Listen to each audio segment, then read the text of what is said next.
ஜெபிக்க மறக்கல. ஆமென். கர்த்தர் எங்களுக்கு நிச்சயம் அற்புதம் செய்வாரு. நாங்க என்ன பண்ணோம்? ஜெபிச்சுக்கிட்டே இருந்தோம். அப்போ நாங்க வந்து அதுதான் எங்களுடைய ஜெபமே. ஹல்லேலூயா.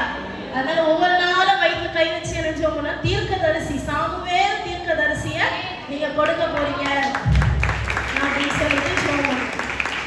தீர்க்கதரிசி பெற்றெடுக்கிறது ரொம்ப லேசான காரியமா? பாருங்க, ஹானா மரிச் பெற்றெடுக்க ஒரு எனக்கு இது எப்படி அந்த 9 மாதங்கள் போச்சுனே தெரியல.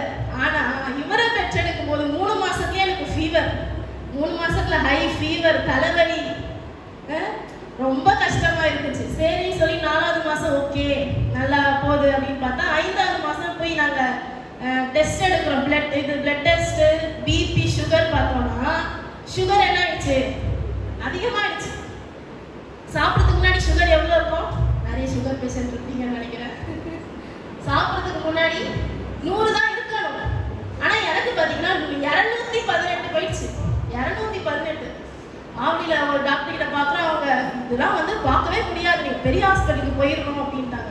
ஏன்னா வந்து குழந்தை பலவீனமா பிறக்கும், இல்லைன்னா வெயிட் அதிகமா பிறக்கும். ரொம்ப கிரிட்டிக்கலான சுச்சுவேஷன். இது 5 மாசத்துல என்ன பண்றது? கேஎம்சி போறோம், அங்க போறோம், இங்க போறோம், சுகருக்கு ஊசி.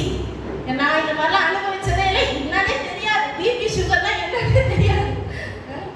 சுகர் அதிகமாயிடுச்சு, ஊசி போடுங்க, டெய்லி ஊசி, காலையில மதியம் நைட்டு 3 வேளையும் ஊசி.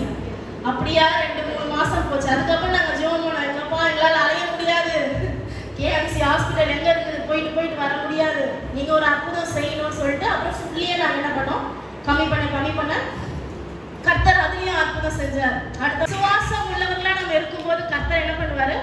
கண்டிப்பா காரியங்களை வாய்ப்பு பண்ணுவார். அது போல முதல் மகளையும் கர்த்தர் ஆசீர்வாதமாய் பெற்றெடுக்க உதவி தந்தார்.